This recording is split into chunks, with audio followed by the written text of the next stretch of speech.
Bien, pues el tema era Troya, para saber que había de verdad histórico de Troya y que era a raíz de la obra de teatro que se va a representar mañana, que es, el texto es de Ociña, profesor de la Universidad de la Catedrática de Latín, y no sé el texto, no he leído el texto de la obra, y entonces en la antigüedad había muchas versiones de una misma historia y no sé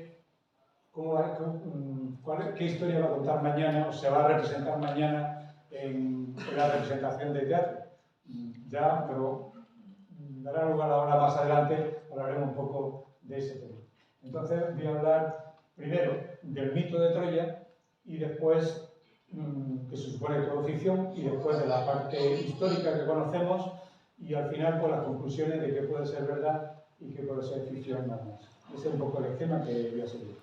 Siempre me gusta, cuando hablamos de un tema, saber dónde están las coordenadas históricas y temporales y las geográficas, localización del sitio, y entonces, voy a apuntar, este es un puntero láser para estrellas que es bastante potente, que no miréis directamente al puntero, aunque yo voy a procurar que no apuntas para allá, o sea que tranquilo.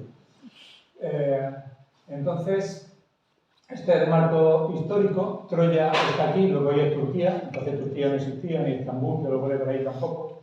Esto es Troya, que está en la costa de Asia, de lo que hoy es Turquía, y las ciudades que intervienen, solamente he puesto lo mínimo para que uno tenga la ubicación mejor.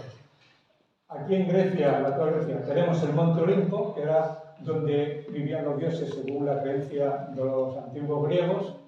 Y no confundirlo aquí, que está en este punto, cerca de donde está la N de Micenas, ahí está Olimpia, donde se celebraban los Juegos Olímpicos. Entonces, aquí no se celebraban los Juegos Olímpicos, los Juegos Olímpicos se celebraban en Olimpia, que está aquí, y este era el monte donde estaban los dioses, y Zeus, desde el Olimpo, contemplaba a todos los humanos y sabía lo que estaban haciendo y controlaba todo. Y luego, en las ciudades enemigas de Troya, Troya fue destruida por los micénicos que están aquí, Esparta, Agamenón de Micenas, el rey Agamenón, Menelao de Esparta, la isla de Ítaca de Ulises. Bueno, y aquí está la Creta con el Noso, que era donde estaba el Minotauro, pero es una historia anterior a esta de Troya. La fecha de esta historia es el año 1200 aproximadamente, aproximado, antes de Cristo, por tanto hace ya 3200.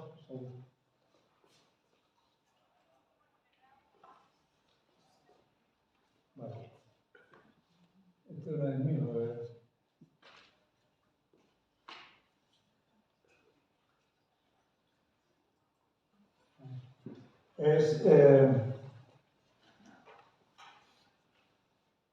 bien, no sé, me corta un poco el mito del Minotauro y Noso, ahí estaba el laberinto, pero eso es una historia anterior a la de Creta, de 1500 a.C. y esto es unos 300 años después. Bien, pues ya empezamos con la historia de la guerra de Troya, la parte mítica.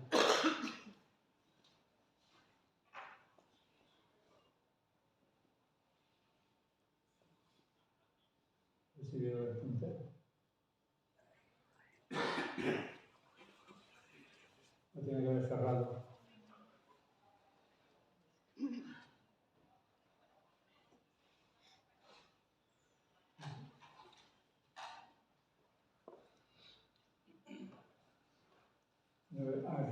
Se ve aquí perfectamente. ¿Se ve bien o lo amplío un poco? Bueno, amplíalo un poquito. Bien, bien. Ahí se ve bien. Sí, Bien, bien. ahí se ve bien. Bien, esto es un árbol genealógico de la mitología de los dioses griegos, muy resumido. He quitado todo lo que no tiene que ver con la historia de Troya y he numerado los dioses para, si hago referencia, pues decir dónde está el 8 o el 7 para que se ubique enseguida. Vamos por orden. La guerra de Troya se ocasiona por si uno va al origen, es una cuestión de poder entre los dioses griegos, quién obtiene el poder y al final desemboca en lo que va a ser la guerra de Troya, pero para entender bien el mito hay que remontarse al origen de la mitología griega. Entonces, el origen, voy a irlo rápidamente. Primero era el caos. Para los griegos todo existía desde el principio, no era la nada y un dios lo crea todo, sino que estaba todo pero confuso, era todo mezclado, era como si fuera un barro y tierra con agua mezclado con aire, con burbujeando, eso era el caos. Llega un momento en que el caos se empieza a ordenar, por influencia quizás del dios Eros, hace que las cosas que son iguales se junten, la tierra por un lado, el agua por otro, y del caos empieza a surgir el cosmos. Y dentro del cosmos, que cosmos significa orden, que viene cosmética, el orden, la belleza, ya no es el caos, dentro del cosmos lo primero que se distingue es Gea. He puesto el nombre griego con letras mayúsculas normales y a la derecha, separado por un asterisco, el nombre latino, pero es lo mismo. Gea es griego, la tierra, la traducción latina. Entonces, lo primero que surge es Gea, que es la madre tierra, que lo engendra todo. Por un lado engendra a la derecha el número 5, que es el Ponto, que es el mar, y por otro el número 3, que es Urano, que es el cielo. Por tanto, son hijos de la tierra. Pero como no eran dioses, los primeros dioses tienen que relacionarse entre ellos, tener relaciones sexuales para tener hijos, y por tanto, la historia, en todas las religiones, los primeros dioses cometen incesto porque no hay nada más que dioses que son hermanos, o entre padres e hijos o hermanos. Y entonces, la primera pareja es Urano y Gea, que era con su hijo Urano.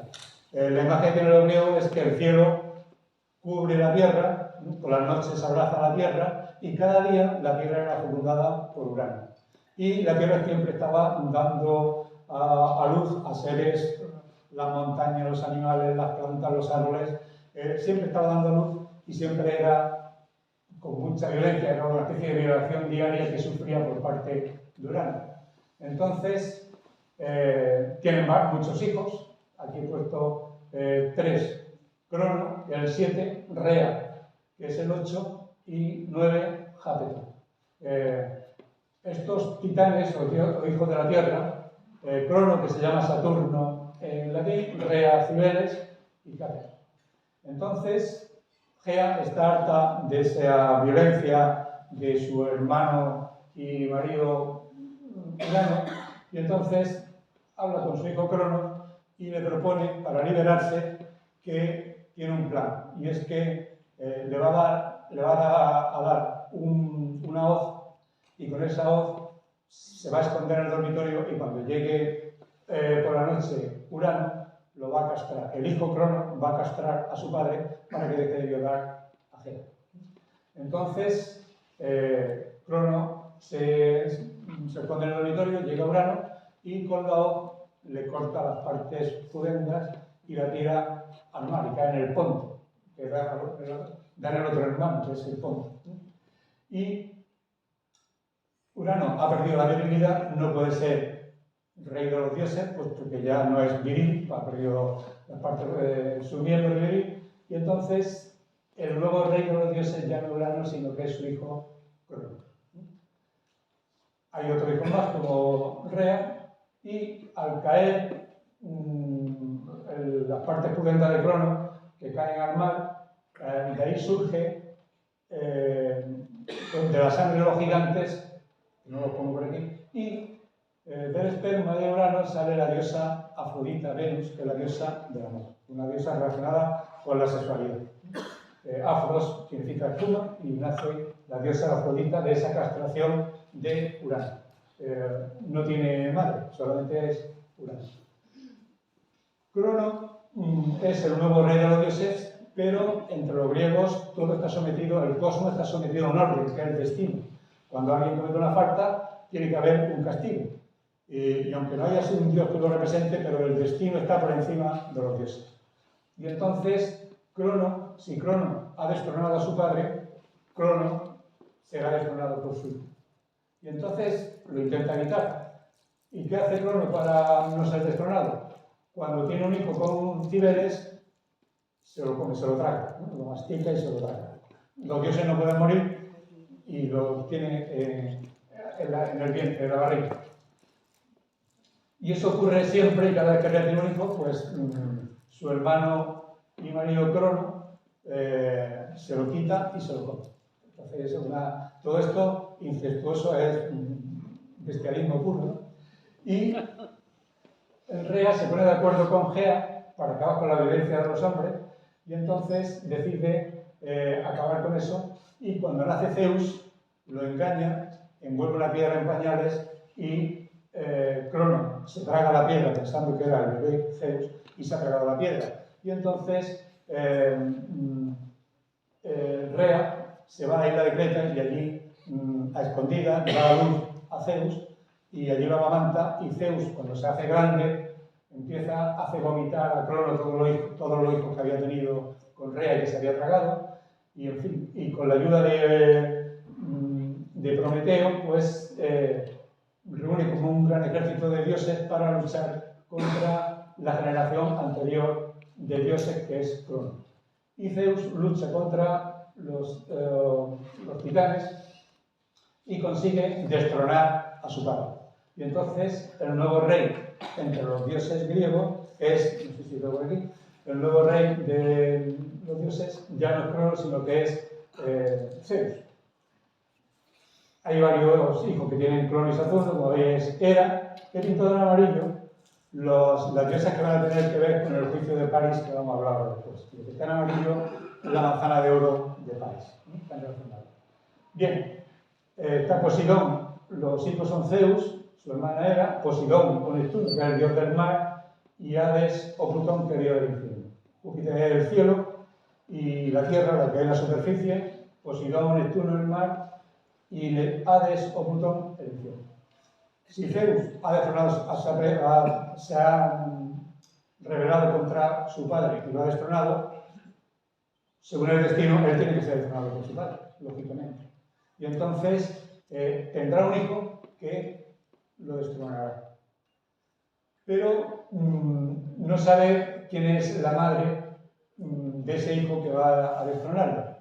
Y solamente hay una persona que lo sabe, que es Prometeo. Ese Prometeo, que era el más inteligente de los dioses, que está enfrentado, no sé por qué pone ahí, no sé si lo quiere quitar el cuadro. Es que no lo veo. Es que aquí en la pantalla no se ve bien. Y ahora está. Bien.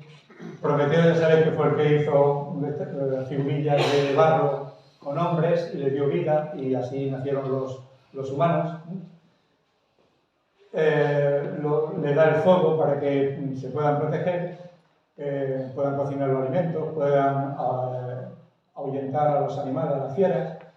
Y entonces eso crea un enfrentamiento de Prometeo con Zeus. Y además él sabe cuál es la diosa que sería la madre de ese niño más poderoso que él, y se niega a decírselo. Entonces Zeus coge a Prometeo, lo encadena al Cáucaso, y allí lo tiene 10.000 años, y cada día venía un águila y le devoraba el hígado, que le crecía por la noche, y al día siguiente volvía el águila, y así 10.000 años. Hasta que llegan a un acuerdo, Prometeo ya llega a un acuerdo, y le dice que no tiene que tener relaciones con la diosa Tetis, porque, según el oráculo, la diosa Tetis, cuando nació, tendría un hijo que sería más fuerte que su padre. Quiere decir que si Zeus tiene un hijo con la diosa Tetis, ese hijo sería más fuerte que su padre y lo destronaría. Entonces, ya sabe Júpiter, o Zeus, que no puede tener relaciones con la diosa Tetis para no tener ese hijo que lo va a destronar. ¿Qué hace? Pues casa a la diosa Tetis, la casa con un mortal, que es Peleo, que es de una región pequeñita de Grecia, y así el hijo que tenga ya no es un dios, porque es hijo de un dios y un humano. Los hijos de dioses y de humanos son los héroes o semidioses, que tienen cualidades como los dioses, pero están condenados a morir. Entonces, el hijo que tuviera Tetis de un mortal es mortal y morirá, y por tanto no puede ser rey de los dioses. Y entonces, para Zeus es lo mejor que pueda, lo mejor es casar a Tetis con un mortal y lo celebra en el Olimpo con un gran banquete. Y ese es el banquete que se celebra en el Olimpo, donde invita a todos los dioses y, para no tener ningún problema, deja aparte a la diosa de la discordia sin invitarla. Claro, la diosa de la discordia, pues menuda era. No la invita, se venga, y ¿cómo lo hace? Pues coge una manzana de oro con una inscripción que pone para la más hermosa y la tira en el banquete, en la mesa del banquete, y entonces las diosas se pelean y quedan al final 3 que se disputan esa manzana de oro, sobre todo hay como un premio de belleza, quién era la más hermosa de las diosas. Y son 3 las que pretenden la manzana, que es Venus, que es la diosa del amor, del sexo, Atenea, que era hija de Júpiter, había nacido, tenía una madre que era Metis, pero como era una infidelidad, para que su esposa no lo descubriera, cuando nació o cuando era un bebé, Atenea la metió en la cabeza, Zeus la tuvo en la cabeza, y hasta que le dieron unas jaquecas terribles, que eran los dolores del parto, y nació Atenea de la cabeza de Zeus sin madre, nació solamente, era hija de Zeus. Y la otra diosa que pretendía la manzana era la mujer y hermana de Zeus, Hera, en latín Juno, era con H. Bien, esas son las 3 diosas que pretenden la manzana. Le dicen a Júpiter que decida y le da la manzana a la diosa que considere más hermosa, y Zeus, que tiene a su esposa, a su hija ahí por medio, pues le dice que él no decide nada. Esto es un banquete de los dioses, que no quiere que todo sea pacífico y transcurra en tranquilidad. Sí, entonces el banquete de aquí, digo, este banquete, este es el ordenador y salen cosas automáticamente. Bien, entonces decide que sea un mortal el que, puesto que Peleo era en el banquete, estaba allí Peleo, el marido de Tetis, que era el único mortal que había allí en el Olimpo, entonces se celebra en el Olimpo. Y entonces deciden que sea, Zeus decide que sea el hombre más hermoso el que elija a la diosa que le parezca más hermosa. Y entonces el hombre más hermoso que había era Paris, que también se llama Alejandro, son nombres griegos los dos. Paris era hijo del rey de Troya, era troyano, pero cuando su madre lo tenía en el vientre, cuando yo estaba embarazada, tuvo un sueño en el que se incendiaba la ciudad de Troya. Los adivinos le dijeron que eso significaba que ese niño iba a ser causante de la destrucción de Troya, del incendio de Troya. Y entonces lo abandonan para que muera en el monte Ida, pero un pastor, lo de siempre, lo recoge, lo cuida, y cuando se hace mayor, pues se hace reconocer, gana una especie de juegos deportivos que había en el que doma un toro, y se hace famoso, y además destaca por su belleza porque no era un pastor, era hijo del rey Príamo.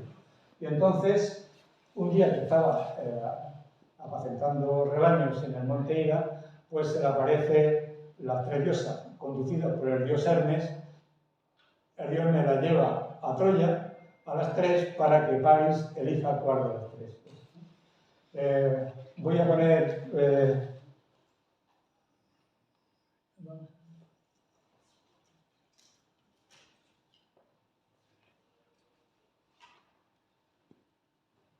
aquí se ve.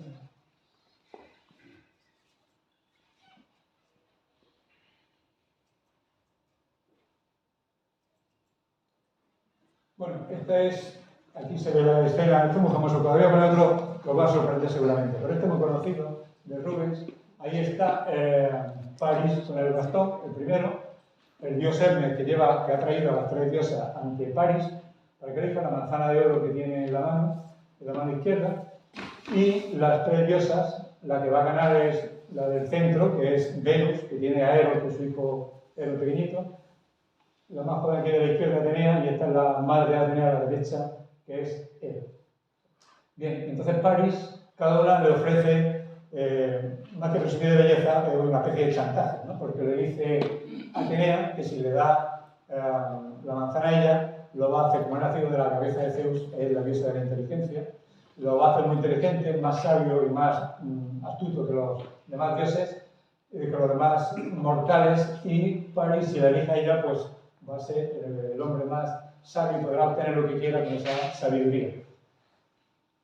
Hera, la madre, la de la derecha, Hera le dice que es la diosa, la esposa de Zeus, que lo va a hacer más poderoso de todos los hombres, el rey más poderoso de Asia y de Grecia, y va a dominar toda la tierra conocida y va a ser, por tanto, el hombre más poderoso.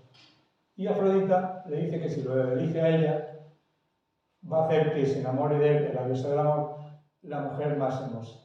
Entonces Paris, pues que estaba en el monte y allí siempre solo cuidando ovejas, decide darle la manzana, además se lo merecía, a Venus. Y la manzana se la da a la diosa Venus. ¿Y quién era la mujer más hermosa que había entonces? Era Helena, que tenía un pequeño inconveniente, o grave, que estaba casada y tenía una niña, estaba casada con Menelao, rey de Esparta, y tenía una niña además de 9 años. Entonces, veremos qué se decide. He dicho que iba a enseñar otra foto del juicio de Paris, que digo que os va a sorprender, porque es poco conocida.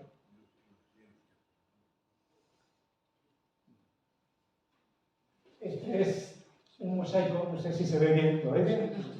Este es un mosaico de Casariche, un mosaico romano, 500, es bastante tardío porque tiene influencia bizantina. Parece ser que el autor fue un artista bizantino y era la imagen que tenían los antiguos de este juicio. Ahí tenía a la derecha Paris con la manzana, las tres diosas, y está claro, la derecha, la más sexy es Venus, que la lleva vigas, pues en la época romana, y le da la manzana a Venus. Este es un mosaico poco conocido. Cuando vamos a Sevilla, pasamos por Casariche, pasando allí al lado, que se descubrió en 1985, se sacó y se preparó y lo llevaron al Museo Arqueológico de Sevilla, y allí estuvo hasta el 2017, desde el 2000 a 2017, en que lo llevaron otra vez a Casariche, y Casariche ha recuperado, este es el día en que descubren el mosaico, no sé si en museo, en la casa museo de Casariche, donde se puede ver este juicio, que es este mosaico del 500 aproximadamente después de Cristo. Bien.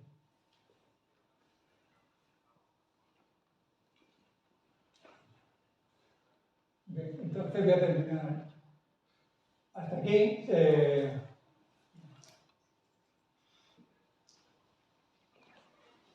Si pensé en el mapa, no hace falta que vuelva.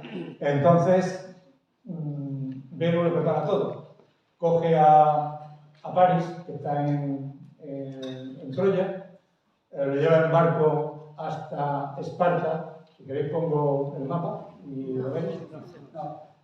Va a Esparta, ha preparado todo, de forma que el marido, Agamenón, tiene un viaje y está en Egipto. Entonces, cuando llega, hay criados en el palacio de Esparta, pero no está el marido. Y entonces hay muchos textos sobre cómo se enamoran los dos caen enamorados el uno del otro en cuanto se ven. Y entonces hay dos versiones.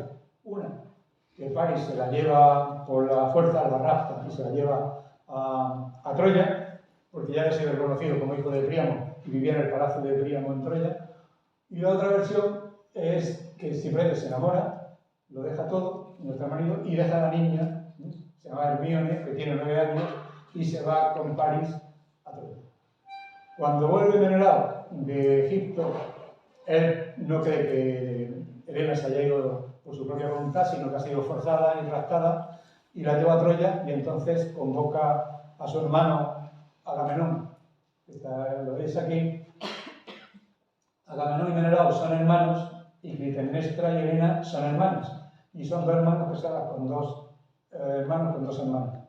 Agamenón y Clitemnestra son los reyes de Micenas, la ciudad más poderosa griega en esos momentos, y Menelao y Helena de Esparta. Entonces Agamenón convoca a todos los griegos, una afrenta que se le hacen los troyanos a los griegos, el raptar a una mujer y llevarla por la fuerza. Se reúnen todos en la isla de Eubea, bueno, una isla griega, y en barco van todos a Troya a rescatar a Helena. Y ese es el motivo de la guerra de Troya. Todo viene por esa lucha de poder entre los dioses, el banquete en el Olimpo, la manzana de oro y el rapto de Helena y por tanto la guerra. Bien. La guerra, como sabéis, ¿quién nos cuenta qué sabemos de la guerra? ¿Quién nos cuenta todo esto? Esto lo sabemos en parte, por dos grandes obras que nos hablan de Troya, que son la Ilíada y la Odisea de Homero. Voy a poner, bueno, luego después volveremos sobre qué pasó con los reyes griegos.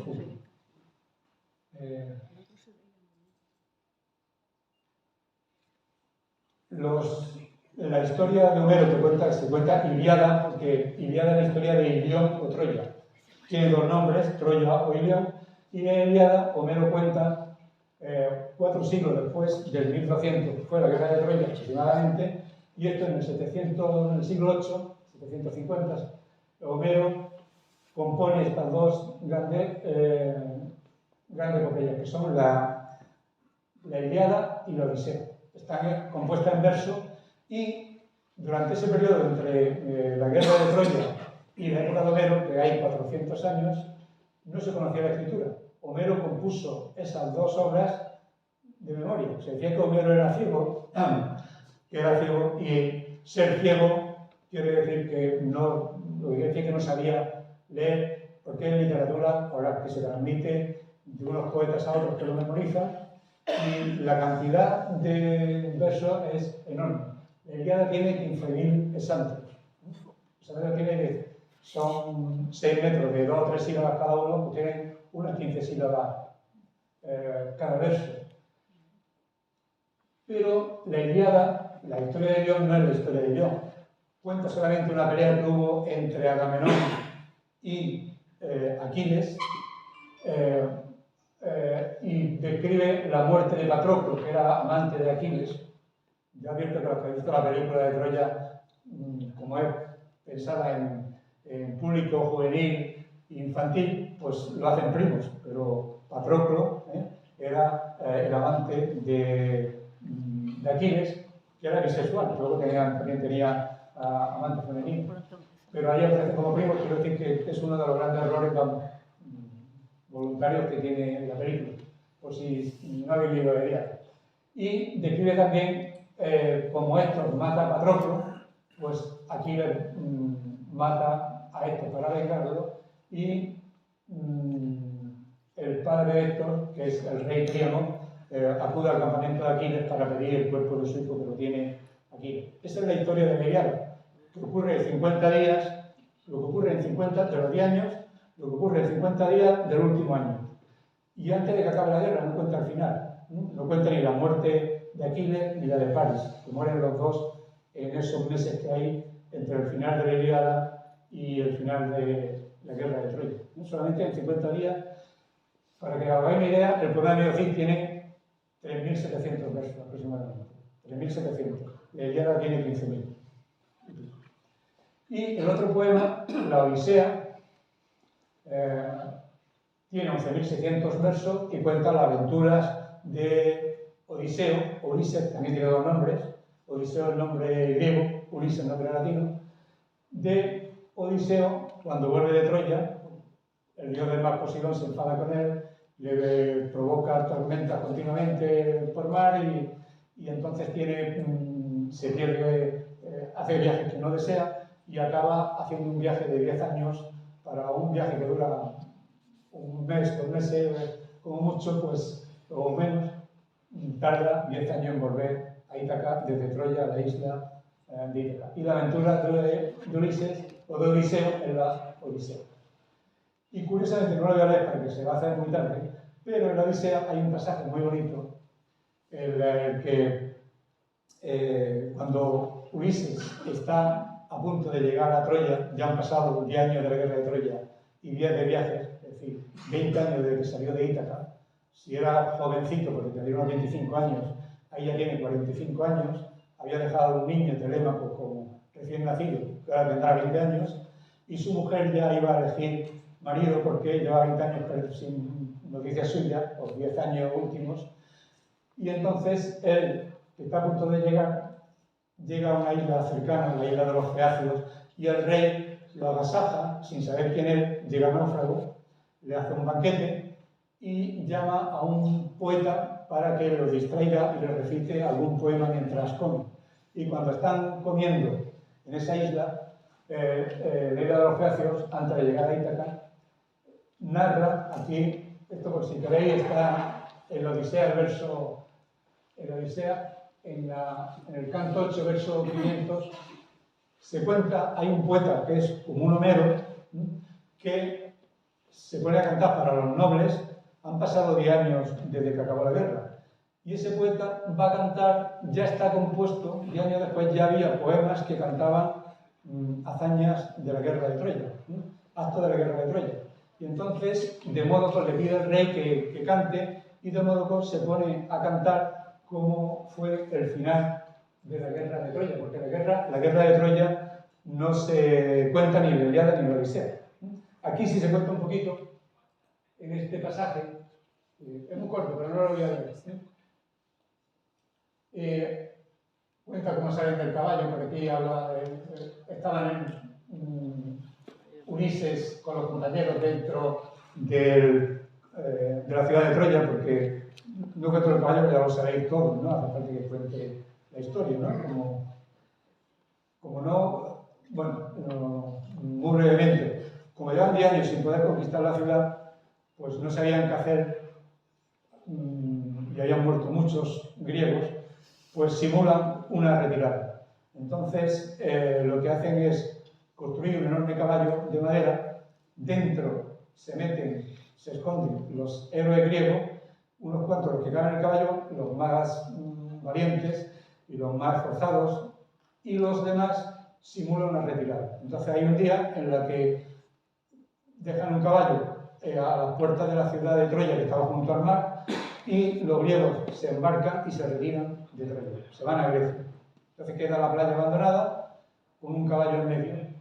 Los troyanos meten el caballo dentro de la ciudad, parece que rompen las puertas para que pueda entrar el caballo, y no saben qué hacer, pero al final deciden, no saben si romperlo o qué hacer con él, deciden dejarlo ahí como homenaje a los dioses y el recuerdo de la victoria sobre los griegos, y por la noche, cuando están celebrándolo con un gran banquete y están casi todos los troyanos pues, borrachos, etc., salen del caballo los héroes, estos héroes griegos, Ulises, Agamenón, Menelao, etc., y empiezan a matar griegos, troyanos. A todos los troyanos varones los matan, y a las mujeres y a los niños se las llevarán luego como criadas y concubinas a Grecia. Ese es el final. Entonces, cuando aquí solamente escapará, luego hablaremos, un troyano, que es Eneas. Entonces aquí el rey Alcino, cuando está este poeta que se llama Demódoco, que está contando en verso cómo fue el final de la guerra de Troya, cómo fue la destrucción de Troya y el incendio, Ulises se pone a llorar. Cuando él ve que están los poemas y lo nombra, se pone a llorar. Alcino se da cuenta y entonces le dice a Demódoco, dice, deja, ¿no? Dice el rey Alcino, dice, escuchad, caudillos y señores Gracia, a sus súbditos, que Demódoco tenga su cita a la sonora, pues no agrada a todos al cantar esto. De modo que el poeta, desde que estamos cenando y comenzó el divino Aedo a cantar, no ha dejado el huésped un momento de lamentable llanto. Entonces dice, pasa un rato, dice, dime tu nombre, quién eres y por qué lloras. Y entonces dice, soy Odiseo, ese que acaban de nombrar, que estaba en el último día de Troya. Soy Odiseo, el hijo de Laertes, habito en Ítaca, hermosa la atardecer, etc. Y empieza a contar toda su historia. Y entonces esta es decir, empieza la Odisea, a contar la Odisea. Y entonces este es como un poeta, dentro de la Odisea hay un poeta como Homero y canta las hazañas de un héroe, en este caso Ulises, que estaba huyendo.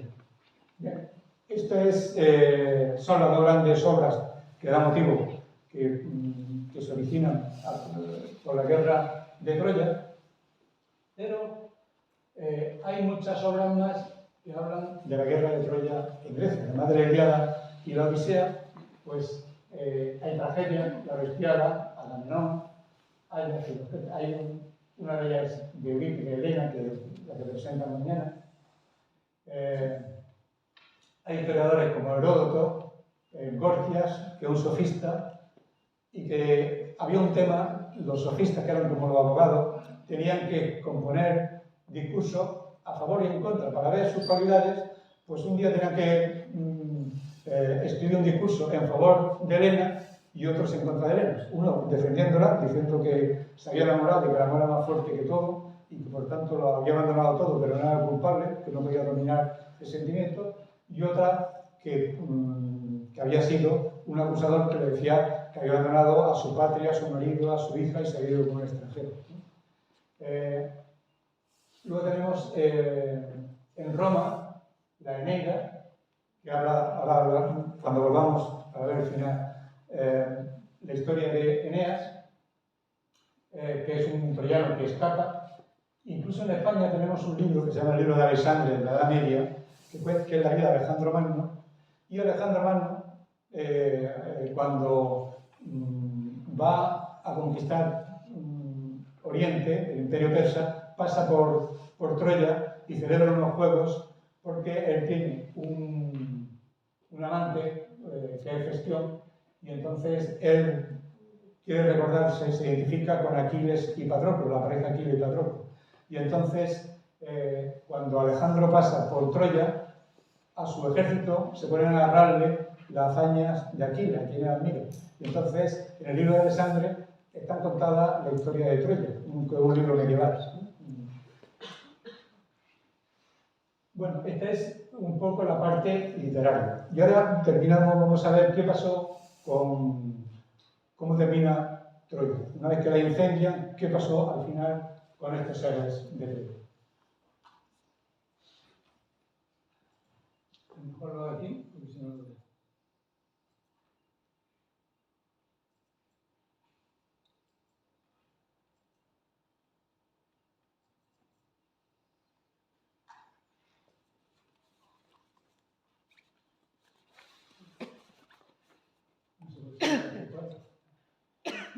Se va a llenar de cuadros todo.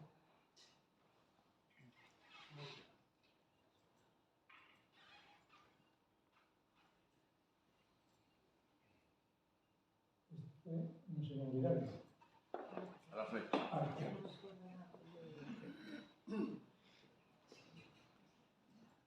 Salen cuadros por todas partes. Bien.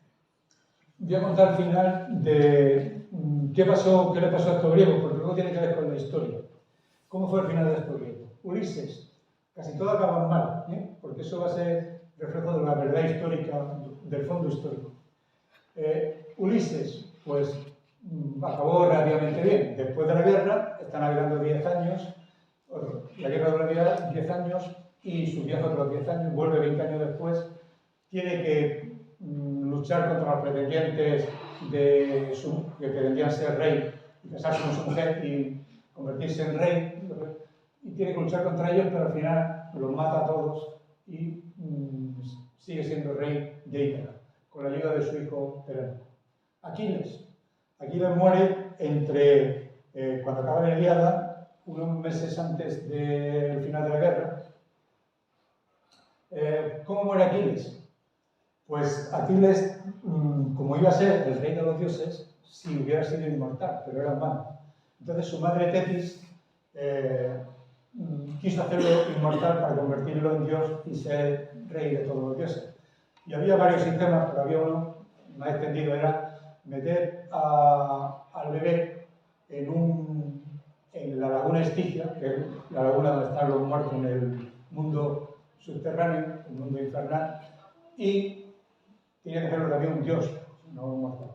Entonces coge a su niño, lo baja al Hades, a la laguna Estigia, para meter a Aquiles en la laguna y hacerlo inmortal. Pero Zeus ya estaba al tanto de lo que podía hacer Tetis, se presenta en ese momento y al meter al niño en la laguna lo tiene que sacar rápido y el agua tocó todas las partes del niño y del bebé menos la parte del tobillo, del talón de Aquiles, que no le tocó el agua, y entonces por ahí Aquiles era mortal.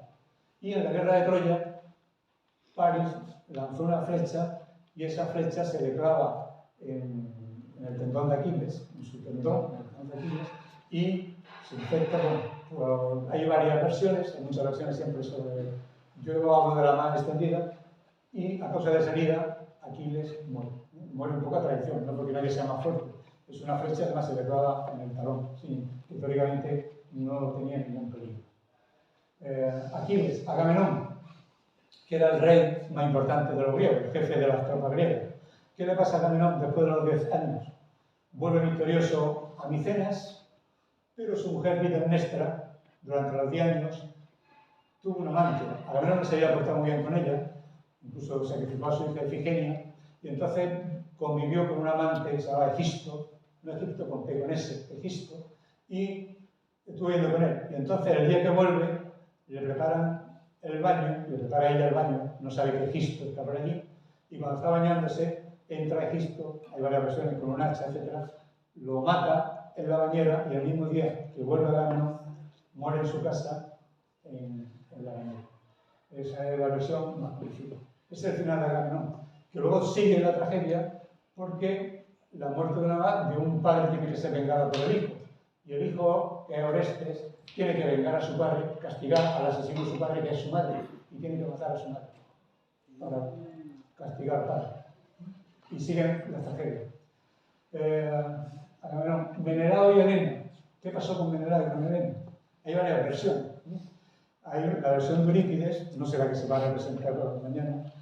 Habla de una versión diferente, y es que Helena no fue a Troya, sino que la diosa Afrodita hizo una imagen, una especie de fantasma o avatar, un avatar de Helena, y entonces lo que se llevó a París no fue a Helena, se llevó el avatar, un fantasma, una copia de Helena, se la llevó a Troya, mientras que Helena estaba en Egipto, donde había ido antes Menelao.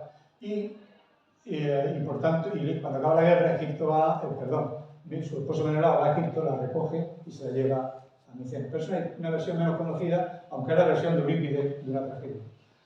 Pero, ¿cuál era la versión tradicional?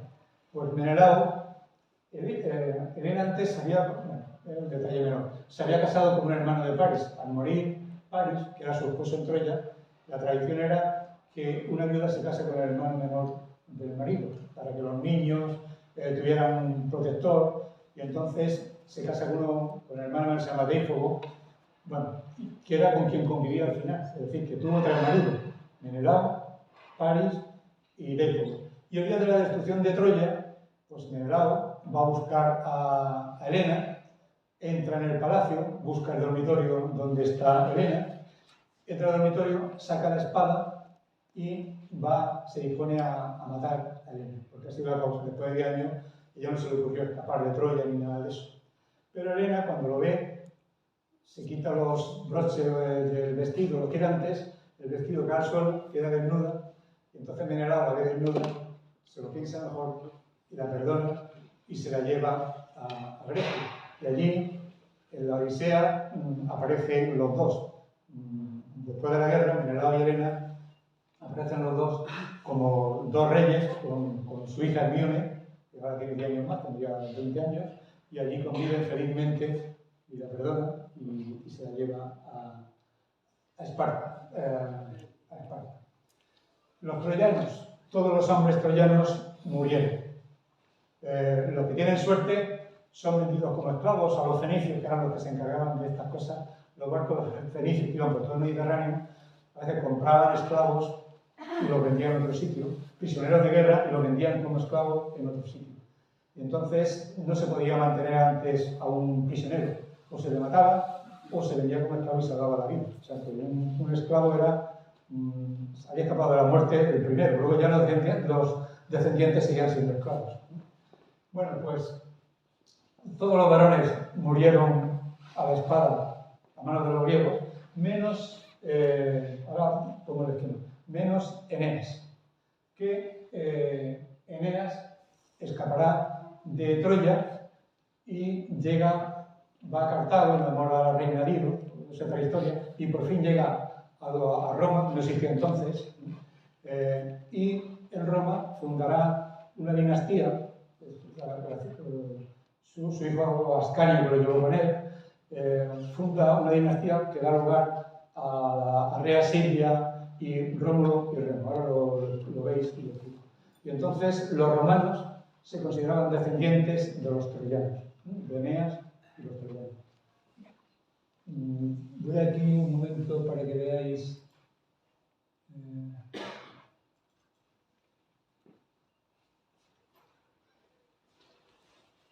Si veis aquí, Anquises, que era un mortal, se une a Venus y tiene Eneas. Por tanto, Eneas es un héroe, un semidios, como Aquiles, que era también un mortal y una diosa, de la diosa Venus, nada menos, y tiene a Eneas.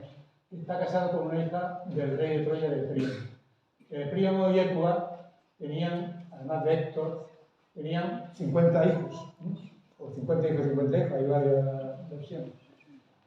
Y una de las hijas, Creusa, se casa con Eneas, todas son llevadas a Grecia o mueren en el saqueo de Troya, pero Eneas se escapa con su padre y su hijo y llegan al Lacio, donde está Roma, donde estaría luego Roma, y una de sus descendientes, después de varias generaciones, es Rea Silvia, que está prisionera, encadenada por su tío, pero el dios Marte se enamora, el dios de la guerra, se enamora de ella, se une a ella y tendrá los dos niños, Rómulo y Remo. Y entonces dará lugar, Rómulo mata a su hermano Remo y Rómulo se proclamará ser el fundador de Roma.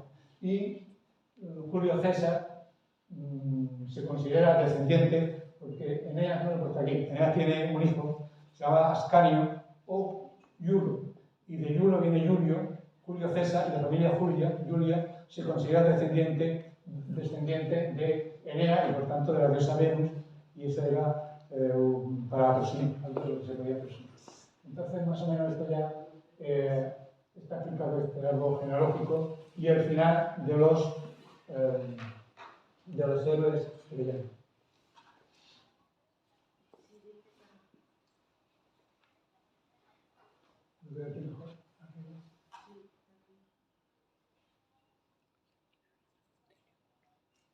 ¿Qué pasó después del incendio de Troya? Troya muere, más o menos decir, se abandona y se va, el abandono va haciendo que desaparezca y sea difícil de identificar. Parece ser un sitio donde se hacían sacrificios, pero un altar a la diosa Atenea y el culto al dios, a Aquiles. Y sí sabemos que recibió visitas de alguna gente célebre que fue buscando las ruinas de Troya. Uno de ellos fue Alejandro Magno, que tenía el amante Festión, imitando a Aquiles y Patroclo. Eso fue en el año 334. Julio César en el 48 a.C., porque se consideraba descendiente de Eneas, entonces va a Troya, era el origen de su familia, estaba en Troya. Y César y Augusto, que eran descendientes, por tanto, toda la familia Julia Claudia, toda la familia Julia romana, se consideraban descendientes, y algunos enriquecieron la ciudad para que se le construyeran obras públicas, y uno de ellos ahí tenéis un Odeón romano, que es del siglo II, más o menos después de Cristo. Se hicieron obras, pero la ciudad no fructificó, se fue abandonando, nunca tuvo esplendor, a pesar de que fue mimada por algunos emperadores romanos. Por ejemplo, San Pablo en el siglo I visitó en las cartas a los Corintios, cuenta, y lo he hecho en los apóstoles, se cuenta que San Pablo se detuvo en Troya algunos días. El emperador Caracalla también imita a Alejandro Magno, la pareja de amantes. Tiene un amante que se llamaba Festo, y entonces lo mata, celebra un sacrificio, mata a su amante Festo, porque sin duda le recordaba también a Hefestión. Aquiles, Alejandro Magno y Hefestión, y Caracalla se programa seguidor de Alejandro Magno y Hefestión, por su amante Festo. Luego, el otro emperador, Juliano el Apóstata, después del Imperio Romano, cuando cae el Imperio Romano, en Oriente se mantiene el Imperio Bizantino, el Imperio de Oriente griego se mantiene, y sabemos que hay un obispo, en el siglo VIII se cita al obispo de Troya, pero no, la ciudad como tal no tiene importancia en la época bizantina, pero en el siglo VIII sí hay un obispo en Troya, hasta que llegan los turcos, primero los seleucidas y luego los otomanos, pero bueno, llegan los turcos y cuando toman la zona de Troya, antes de tomar Bizancio, Constantinopla, la zona esa ya queda totalmente abandonada porque una ciudad donde se celebraban ritos paganos a los dioses paganos ni interesaba a los cristianos ni interesa al Islam. Y entonces, y sobre todo ya a partir del Islam, la ciudad se pierde, queda completamente abandonada y nadie sabe dónde estaba la ciudad de Troya. Y Troya queda como una ciudad mítica que está en los libros, pero no en la realidad. Y entonces ya se habla si es un mito o hay verdad histórica. Y ahora voy mal de tiempo. Pero bueno, queda poquito, vamos. Y entonces todo el mundo creía que Troya pues, era una invención, que era mitología, nada más.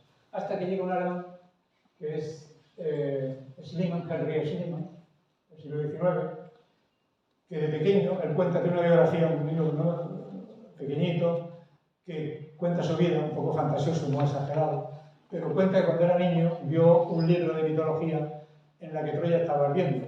Y entonces, él tenía 7 años, 8 años. Su padre le dijo que Troya no existía, que eso era un dibujo. Y él dijo, si fulanito, el autor del libro, ha pintado la Troya ardiendo es porque lo ha visto. Así que Troya existe. Y yo cuando sea grande voy a descubrir dónde está Troya, la voy a descubrir. Y desde pequeño se cuenta que se puso como objetivo descubrir la ciudad de Troya y demostrar que eso era verdad, que no era un mito.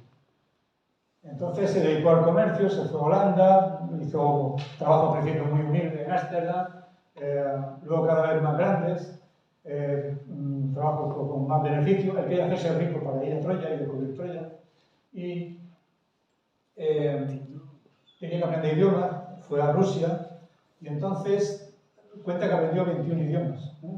Que llegó a aprender 21 idiomas y cuando iba viajando, que viajaba por todo el mundo, iba escribiendo su diario en el idioma del país por el que viajaba.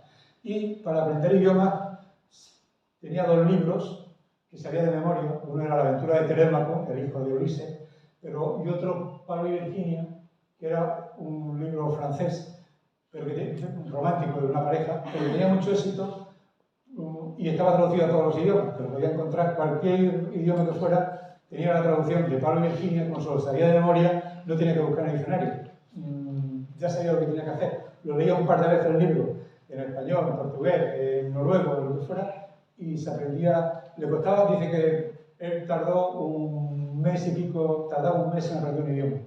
Y el griego antiguo, que fue lo que más le costó, 3 meses. No sé, que lo dejó para el final, porque le tenía mucho respeto y quería dejarlo para el final. Bueno, se hizo rico en la guerra de Crimea, con el negocio del índigo, que era el añil, el color azul de los vaqueros, que se puso de moda, aquello los americanos lo pusieron de moda, y para teñir sobre todo prendas militares, y con los negocios que hizo con los ejércitos de la guerra de Crimea, también se cuenta que vendió armas, se hizo millonario, y cuando tuvo dinero suficiente lo vendió todo, y se fue a Turquía a comprar los terrenos donde estaba Troya. Él iba a buscar, se puso a viajar a ver, con las descripciones de Homero, cuál sería el sitio donde estaba Troya, y compró los terrenos y se puso a excavar para dar con la ciudad, que nadie sabía dónde estaba. Bueno, aquí voy a poner esto que va a echar y diréis, bueno, porque esto a cuento de que viene. Esto es muy difícil lo que hizo Schliemann, porque lo que hizo Schliemann fue, a través de las descripciones que hacía Homero de las playas y la zona, saber dónde está una ciudad. Pero al cabo de 2000 años, 3000 años en este caso, de 2100, 200 a.C. hasta el siglo pasado, hasta bueno, el siglo XIX, las costas cambian mucho. Esto quizás no lo he explicado casi nunca, ¿no? Pero este es Sevilla, la desembocadura del Guadalquivir. Y la desembocadura del Guadalquivir, en la época romana, hablo de 2000 años nada más, ¿no? En la época romana, o primero en la época tartésica, esto está en el Museo Arqueológico, esto es más para lo que ver en el Museo Arqueológico de Sevilla. Estos son 90 kilómetros de largo. Era un enorme, el mar entraba hasta la ciudad de Sevilla. Y era un mar, el Golfo se llamaba Tartésico. Esto más o menos es siglo XVI a.C. Luego se va cerrando, ¿veis esto? Se llamaba Lacus Ligustinus. Y esto es la época romana. Aquí está Sevilla y aquí está Santiponce, donde está Itálica, al lado de Sevilla, y hasta ahí llegaba el mar, y por tanto era totalmente navegable, esto estaba abierto. Fijaos que era enorme este lago, y hoy es solamente el Guadalquivir, que ni siquiera pueden pasar los barcos grandes porque no tiene agua caudal suficiente, ¿no? Profundidad. Esto para que veáis cómo cambia a través de los siglos la geografía. Pero tuvo suerte y con la descripción,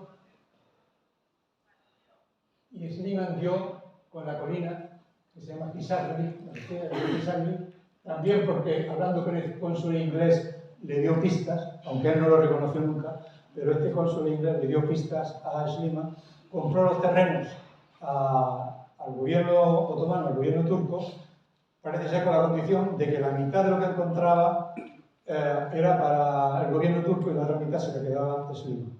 El terreno era de Schliemann, que lo había pagado, ¿no?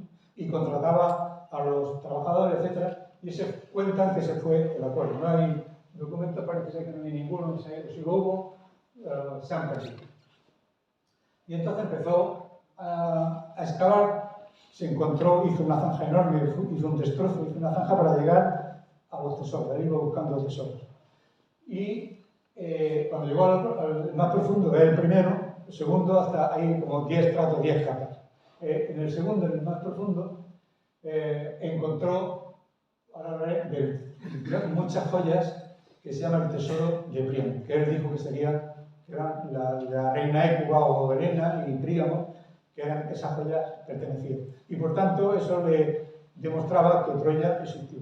Y con Schliemann, la ciudad mítica de Troya se convierte en una ciudad histórica, que había físicamente existido.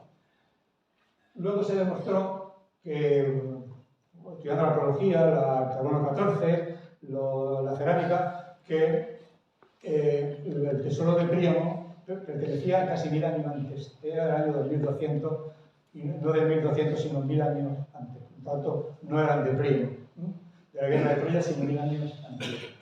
La guerra, sí se encontró luego la capa que sería, por la época y por los materiales que se encontraron, de la época de la guerra de Troya, que es la Troya 6 o la siguiente, que es la séptima, y séptima B. No entro en esto porque es muy complejo y no tiene demasiado tiempo. También se fue a Micenas, donde se conocía la puerta de los leones de la ciudad de Micenas, excavó, encontró el tesoro, también joya, y sobre todo en una tumba que había cercana, encontró lo que se llama el tesoro de Agamenón, la máscara de Agamenón del rey de Micenas. También la encontró y escribe una carta que le escribe al rey griego, en la que dice que ha encontrado eso y lo da. Ahí Schliemann entrega el tesoro de Micenas, se lo entrega a Grecia, al rey griego. Pero lo de Turquía, lo que encontró en Troya, se lo dio a su mujer, Sofía, que lo llevaba entre la ropa, que no la registraban, y entonces de vez en cuando hacía un viaje a Atenas, de Troya a Atenas, y ahí se iba llevando todas las joyas para no entregárselas al gobierno turco. Ahí ya empieza un problema con los turcos. De todas formas, tuvo muchos enemigos porque destrozaba todo. A él no le interesaba saber cómo eran las ciudades, sino descubrir joyas y tesoros. Y entonces, entre los historiadores y arqueólogos, era bastante despreciado, pero fue una figura mundial recibida por todos los reyes europeos, por el presidente de Estados Unidos. Todo el mundo quería estar con él. Aunque académicamente no tenía demasiado prestigio. Además, también le acusaban de que algunos de los objetos le había comprado en los bazares de Estambul y de Stránglis, y luego decía que lo había encontrado él en las excavaciones. Y este es el tesoro que encontró y que creían que era el tesoro de Príamo, de Ecua o de Leno.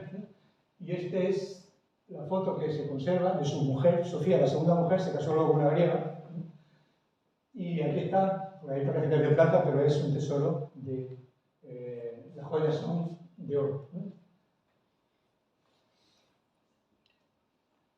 Y esto es Micenas, la Puerta de los Leones de la ciudad de Micenas, y dentro de una tumba que hay fuera de la ciudad, pero muy cercana, encontró la máscara que dijo que era de Agamenón. También se equivocó porque era de 300 años antes de Agamenón, no de la época de Agamenón, pero se ha quedado con el nombre de máscara de oro, de Agamenón.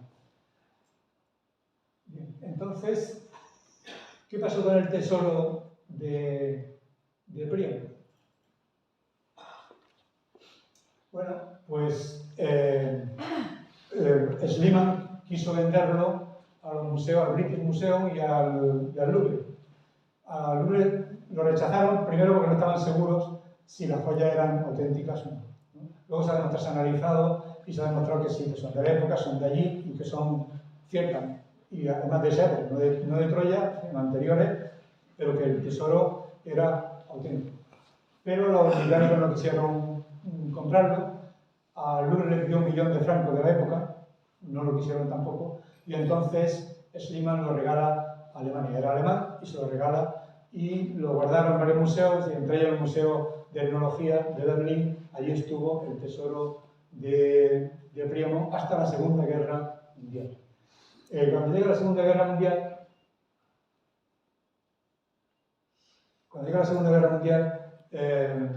lo esconden en el zoo de Berlín. Hay un subterráneo que era un refugio antiaéreo, y allí guardan, durante la guerra, los nazis guardan el tesoro de Príamo.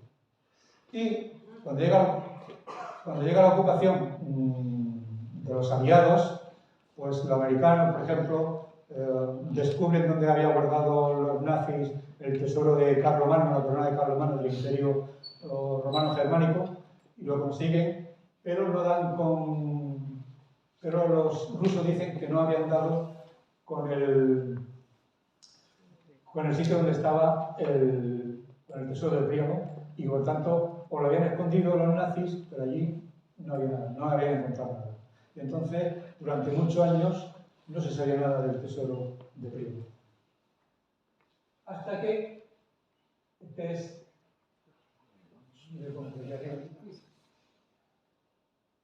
en 1993, después de la caída del muro, con Boris Yeltsin en el poder, saca la luz del Museo de Pushkin de Moscú, en los sótanos, o dicen a veces debajo de los mostradores, a la entrada del museo, habían escondido los rusos, el gobierno ruso había escondido el tesoro de Príamo, y entonces ya deciden sacarlo a la luz, que estaban en unas cajas metidas, y lo exponen para todo el público. Y entonces el tesoro de Príamo completo, tal como está hoy en el Museo de Pushkin de Moscú, voy a poner más pequeño para que se vea.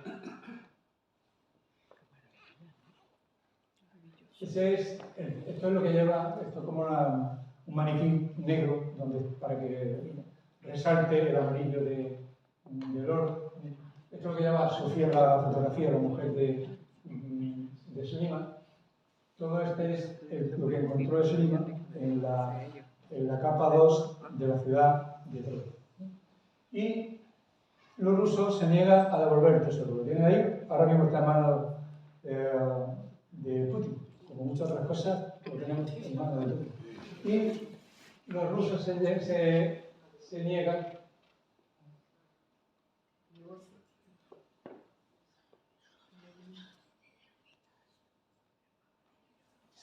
a devolver el tesoro por dos motivos, fundamentalmente. Uno, porque dicen que es una compensación que los alemanes tienen que dar por el daño que hicieron en la invasión de Rusia en la Segunda Guerra Mundial. Y que, por tanto, no se devuelven a Alemania para compensar los daños. Y segundo, que tampoco saben a quién dárselo, porque a quién pertenece el tesoro de Príamo. Se encontró en Turquía y según tiene un acuerdo que la mitad al menos era del gobierno turco. Pero, a los turcos no se lo iban a dar. A los alemanes tampoco, porque era por compensación de daños, tampoco se lo daban a los alemanes. Y los griegos también lo quieren porque Troya era griega, toda esa zona se conquistó, ha sido siempre griega. Y entonces, pero los turcos, los griegos lo pretenden, pero los rusos dicen que tampoco, que no se dan a ninguno de los tres, que para tener uno de los tres lo tienen ellos, y ahí está, el museo en Moscú. Bueno, ahora ya, esto lo voy a resumir mucho, pero vamos a ver. Esto es lo último. Pero vamos más de tiempo. La guerra de Troya fue, ¿verdad? ¿Ocurrió o no?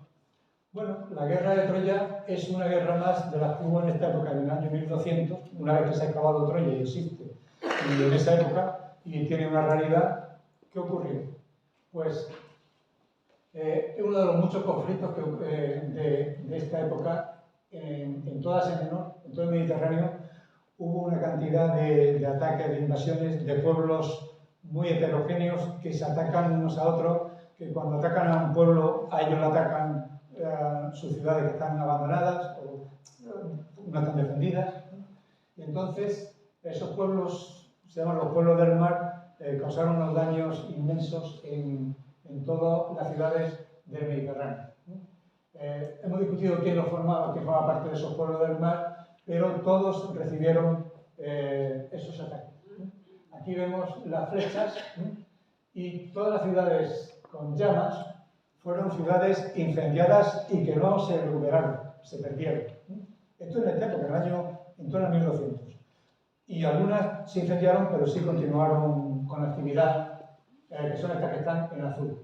Pero si veis, Troya es una más de las que están en esa Troya, pero es que cuando Micenas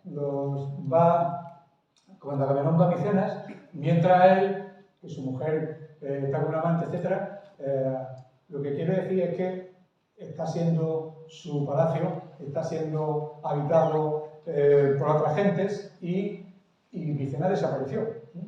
Esparta no, pero Micenas desapareció, Pilos, todas estas ciudades de esto es Fenicia, lo que hay en el Líbano, Siria, de Israel, Ascalón, todas estas ciudades, y atacaron también, sobre todo tenemos noticias, por los egipcios. Atacaron a los egipcios y los egipcios le llamaron los pueblos del mar, porque sus enemigos tradicionales eran, los únicos que tenían era por tierra los semitas. Aquí hubo una batalla famosa, la batalla de Cades. Esta fue una primera de las más grandes batallas que hubo en la historia. Esta batalla de Cades entre hititas y egipcios. Pero ellos llamaban los pueblos del mar porque no eran de aquí. Venían por barco y atacaban a las ciudades costeras. Y eso causó un declive enorme en toda esta zona, que se ha comparado con la caída del Imperio Romano y las invasiones bárbaras. Fue por una parte hubo mucha violencia y después un desastre cultural y una caída de todos los avances culturales que había hasta entonces y caemos en una época oscura. También coincidió con cambios climáticos. Seguramente esos cambios climáticos de frío y sequías ocasionaron cosechas muy malas, hambrunas, y esas hambrunas dieron lugar a emigraciones, y las migraciones embarcó ataques, pero fue una época de muy inestable, mucha violencia, de hambrunas, y que dio paso a una época oscura.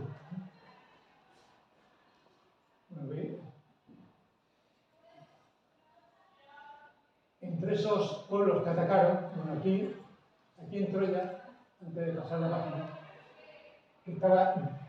Troya estaba bajo el dominio hitita, y sobre todo un pueblo que había aquí que se llaman los luvitas. Los luvitas eran parientes, estaban emparentados por la lengua con los hetitas, y los troyanos eran luvitas. Emparentados con los hetitas, que era un pueblo indoeuropeo como los griegos, romanos, etc. Era un pueblo no semita, sino indoeuropeo. Aquí estaban los luvitas y los troyanos serían luvitas. Entonces, ¿por qué sabemos que eran luvitas y existía ese nombre? Porque se han encontrado textos hetitas que hablan de esa zona de los luvitas. Y hay palabras que se han identificado con la guerra de Troya. Por ejemplo, en las tablas hetitas aparece Wilusa, la W desaparece. Pero Wilusa da Wilusa, que es Ilión, Troya. Tarusia, Troya. Tarusia era la capital de Ilión, entonces sería la fortaleza como la región, sería Ilión, y Troya sería la ciudad, o la parte amurallada al menos. Hay un rey de Wilusa que se llama Alexandris. Está claro que Alejandro y que era Alejandro Paris, que un nombre mitad griego, mitad hitita, pero aparecen en las tablas hetitas. Cuando digo tablas, son de barro, estamos hablando de barro con escritura cuneiforme normalmente. Y los aqueos, que era el nombre de los griegos, se llamaban aqueos, y Homero lo llama aqueos. Hay unos atacantes que se llaman Aquiyawa, Ajayawa, que es Ajayabi, los aqueos. Eso está admitido por los lingüistas y por los historiadores, y por tanto, es decir, hay fuentes escritas que hacen referencia a los griegos que atacaban Ilión o Troya. Es decir, que eso históricamente existió.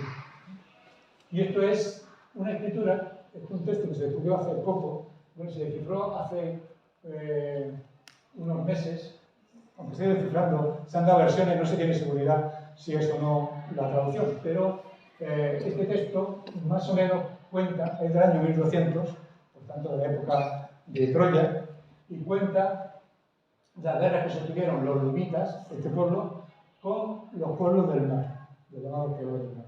Por tanto, hay fuentes escritas que no hablan de la guerra griega, que no son fuentes griegas, que son fuentes luvitas y hetitas. Por tanto, existió.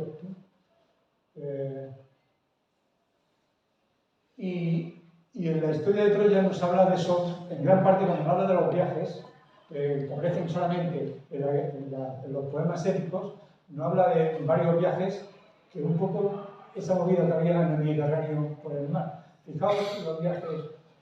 París va a Esparta, desde Troya va a Esparta a por Helena y vuelve. Menelao no estaba en Esparta, se ha ido a Egipto. Cuando vuelve a Egipto se entera que no está Helena y va a Troya. Todos los griegos de mucha isla, Ulises de Ítaca, etc., van a Troya en barco. A la vuelta, Menelao y Helena vuelven, pero pasan por Egipto, antes de volver a Esparta. Ulises, en su viaje, viaja por todo el Mediterráneo. Incluso dicen que fuera más allá de la columna de Gibraltar, en busca, bueno, como viajaban otros en busca de estaño. Claro. Pero Ulises viaja por todo el Mediterráneo. Eneas, que escapa de Troya, va a Cartago, a Túnez, donde funda Cartago, bueno, ya estaba hundido, donde visita a los cartagineses y luego llega a Roma. Es decir, que había unos viajes continuos por mar. Y, sobre todo, tenemos a los fenicios. Los fenicios que hoy en el Líbano eran los grandes navegantes que no eran guerreros. Se dedicaban a comerciar por todo el Mediterráneo, llevaban mercancías y a veces prisioneros que vendían como esclavos. Pero ellos no conquistaban nada, eran pequeñas ciudades que se dedicaban al comercio muy ricas, pero no tenían una nación. Y este cuadro, esta figura, la traigo porque si veis los barcos, el mascarón de los barcos es un caballo.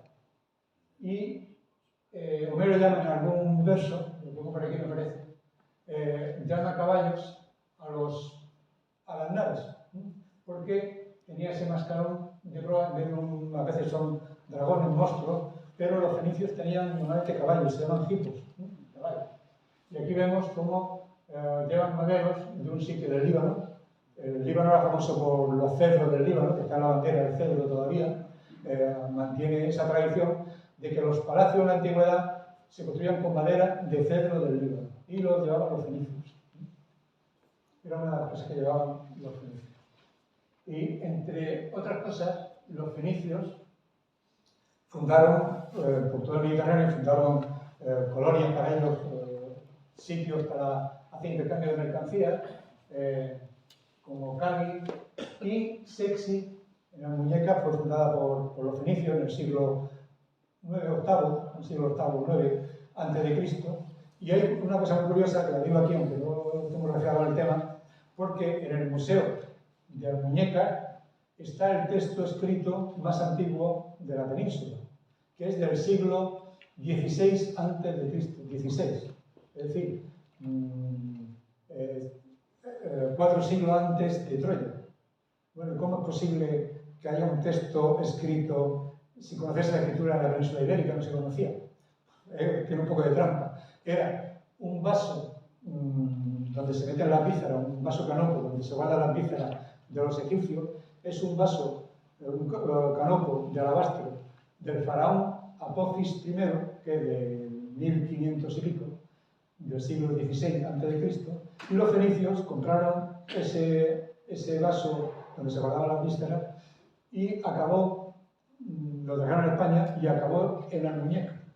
Y tiene una inscripción en la que dice que Apophis I, dice su genealogía, porque iban a estar los restos de su cuerpo. Lo que pasa es que fue saqueado la tumba y acabó vendida por cualquier sitio y acabó en la muñeca. Si entráis en el Museo de la Muñeca, en el Museo de la Sede de Córdoba, entrando a la derecha, si no lo han quitado, si está ahí como siempre, un vaso de alabastro es lo traído por los fenicios. Bueno, pues entonces, toda esa movida de barcos, y otra cosa que tenéis que tener en cuenta es que las migraciones en la antigüedad, siempre que veis los mapas, se hace por tierra. Veis las flechas por tierra.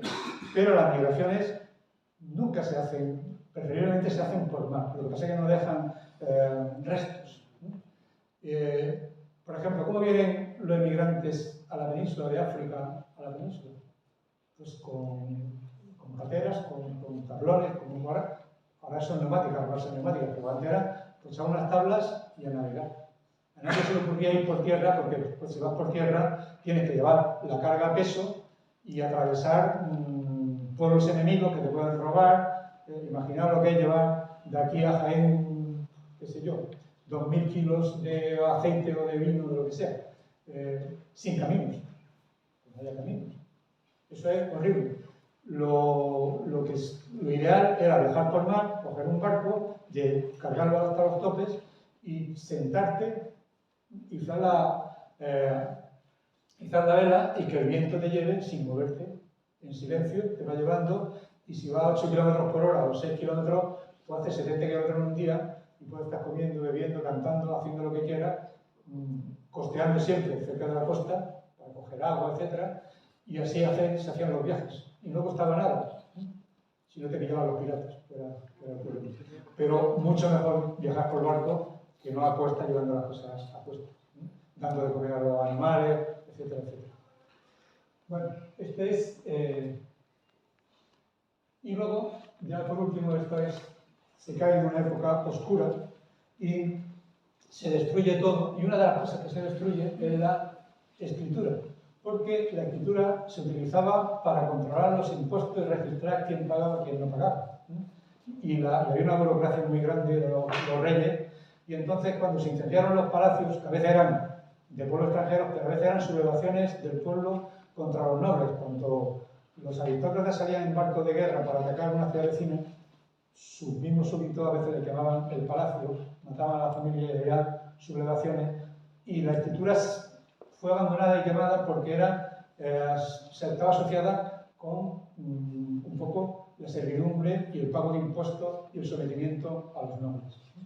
Y otra cosa que se descubre en esta época es el hierro, que el hierro es muy fácil de encontrar. El bronce era bastante difícil porque el estaño, el cobre y el estaño es muy raro. Y entonces, en vez de buscar bronce y viajar y tener un arma de bronce, que era un lujo, el arma de bronce era un lujo, el hierro, a pesar de que necesita más temperatura, es mucho más fácil de encontrar y ya se podía armar ejércitos enteros con armas, que no era tan caro como el bronce. Y se pasó de unos ejércitos de caballería con carros y aristócratas, en la que el pueblo no intervenía, a ejércitos que ya tenían armas, puntas de flechas, etcétera, de hierro, y eran mucho más peligrosos y por tanto todo cambió. A partir del año 1200 se entra la edad del hierro, y la edad del hierro pues, está asociada a la edad del trabajo, de pobreza, de hambruna, de violencia y de revueltas sociales. Y además hubo cambios, ya he dicho, cambios climáticos, hubo época de frío y sequías. Por ejemplo, se parece mucho a la guía del Imperio Romano, porque el Imperio Romano cae en el 400, porque hay un cambio climático enorme, y en el año 406 el Rin se congela el 31 de diciembre del 406 y los pueblos germanos atraviesan el Rin porque están libres, no necesitan puentes, y pasan libremente a la Galia, y de la Galia a España, y fue un poco, ya había una crisis enorme, pero fue el punto que invitó a atravesar el Rin y a quebrar la frontera ya permanentemente. Entonces ese cambio climático fue muy importante. Y fijaos, por ejemplo, en el Imperio Romano, los romanos llevaban falditas cortas en invierno y verano. La vestimenta era un poco aire, enseñando las piernas, no hace falta. Y cuando se entra a la media, ya van todos con calzones largos y con ropa, porque es una época más fría y más seca. El frío siempre se asocia a malas cosechas, se congelan las flores, no hay cosechas, no hay frutos. Bueno, y entonces ya solamente queda decir qué se puede resumir de qué hay de verdad y mentira en todo esto. Pues esto es un pequeño resumen. Esto no es sí o no, sino más probable o menos probable, pero para resumir, dentro de la historia de Troya, qué se puede considerar ficción y qué se puede considerar historia. La ciudad de Troya existió, sí existió, está muy ilusa, está no solamente en el día de la universidad, sino que en el texto de Tita y Nubitas está. Y los lingüistas identifican las palabras. Troya como tal existió, la ciudad. ¿Existió la guerra de Troya entre aqueos y griegos? Pues no fueron esos troyanos, eran nubitas, que hablan de las invasiones de los pueblos del mar. O sea que esa guerra entre griegos, que eran los aqueos, y los nubitas existió. Y al final los griegos conquistaron la Jonia y esa guerra entre griegos, son por lo decirlo que ahora está siempre en guerra. Esa guerra existió. ¿Que duró 10 años? Pues seguramente no. Es una cosa que 10 años es ficticio, pero lo que hubo es oleadas de guerra y de invasiones y a veces guerras diferentes identificadas en una. Pero hubo varias, seguro que fueron más bien, hubo varias guerras y varios ataques. Y al final ganaron, los griegos acabaron conquistando Jonia, pero no en una guerra de 10 años. El caballo de Troya es una ficción, porque meterse en un caballo de madera, en fin, que lo metan los griegos, los troyanos, que no se enteren que hay gente dentro, es una ficción. Pero, ¿qué puede ser verdad? Pues que llegaran en auxilio, alguna de las veces, tropas fenicias, que a veces los faraones, por ejemplo, pagaban naves fenicias para el transporte y para la guerra, en apoyo, y para llevar mercancías. Entonces, lo que sí es posible que llegaran barcos fenicios a Troya y fuera definido un factor definitivo para la derrota de Troya. Y entonces, el caballo, los barcos, pues, como llaman el caballo en el cascarón de proa, se convirtieron en caballos de verdad de madera, pero podían ser barcos. Eso es un cambio en la historia. El caballo pues, sería un barco fenicio. La destrucción, pues, es que se destruyó muchísimas ciudades. Troya fue destruida por incendios como otras muchas ciudades. Eso también puede ser verdad. Los personajes literarios, Agamenón, Helena, no existieron, eso se lo inventa el autor. Es como una película de la Segunda Guerra Mundial. Los hechos ocurren, Hitler existía, Rommel, en fin, todos los personajes importantes existían, históricos. Pero la pareja que se enamora, si un alemán va a Francia en la ocupación de los alemanes y se enamora de una chica, esos personajes son ficción normalmente del novelista. Es decir, el personaje es ficción, pero está enmarcado en personajes importantes que sí pueden ser verídicos, históricos, pero no lo que cuentan, los detalles personales, ¿no? Entonces, como personajes, seguramente prácticamente todo ficción. El final trágico de los héroes, que dice, bueno, ¿cómo es que ganan la guerra y luego a Agamenón lo asesinan, al otro le quitan el trono y se tiene que pelearse con los pretendientes? Pues porque estamos en esta época de los pueblos del mar, de ataques de unos a otros, y por tanto se explica la quema de palacio, lo que he comentado antes, entramos en la época del hierro y de la inseguridad, de la época oscura, ¿no? Y el rapto de Helena. El rapto como, bueno, en principio ficción, claro. Por lo menos el que se ocasionara la guerra por Troya, por Helena, eso es una ficción.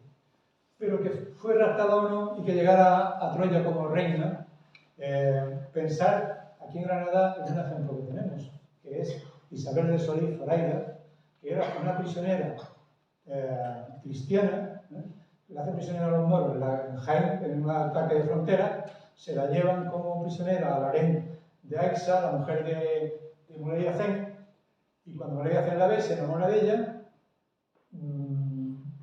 repudia a su mujer, a esa, la deja dar a honra aquí en San Miguel Bajo, en el palacio, la da a honra, y tiene un hijo, que era Guadil, y entonces en el palacio, en la Alhambra, se queda Zoraida como reina. Aunque no legal, pero de hecho la reina estaba allí y Isabel Zoraida estaba en la Alhambra y Zoraida estaba en el Albaicín. Y entonces se convierte en reina, tuvo dos hijos, que, bueno, de no haber sido la toma de Granada, finalmente podrían haber sido los reyes de Granada. Entonces, seguramente nada no ocurrió, pero quiero decir, no es un disparate tampoco el que ocurre esto, que una prisionera se convierte en reina. Eso lo tenemos, no hay que irse muy lejos de donde estamos para comprobarlo. Y luego, bueno, pues sobre esto que he dicho, repito, que estoy contando las versiones, lo más aceptado popularmente, así, lo más conocido. Y, por ejemplo, para mañana, lo he comentado ya, que hay muchas versiones sobre esto, sobre Helena, y una de ellas es que hacen una especie de avatar, se la llevan a Egipto, y quien está en Helena no está en Troya, y por tanto la guerra no tiene sentido, ¿no? Por eso hay una versión que dice la guerra de Troya no tiene sentido porque Helena no estaba en Troya. Aunque no fue el motivo de la guerra, eso sería como convertir a Isabel de Solís en el motivo de la guerra entre cristianos y musulmanes. No, ella no fue el motivo de la guerra. Pero ese episodio de una prisionera que acaba siendo reina, pues a veces los cuentos, la realidad supera a la ficción y puede ser verdad.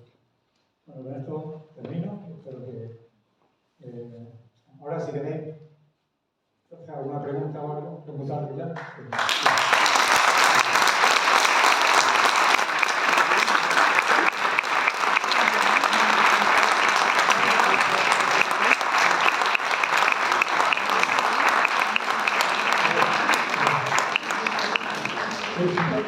Si no te da bien,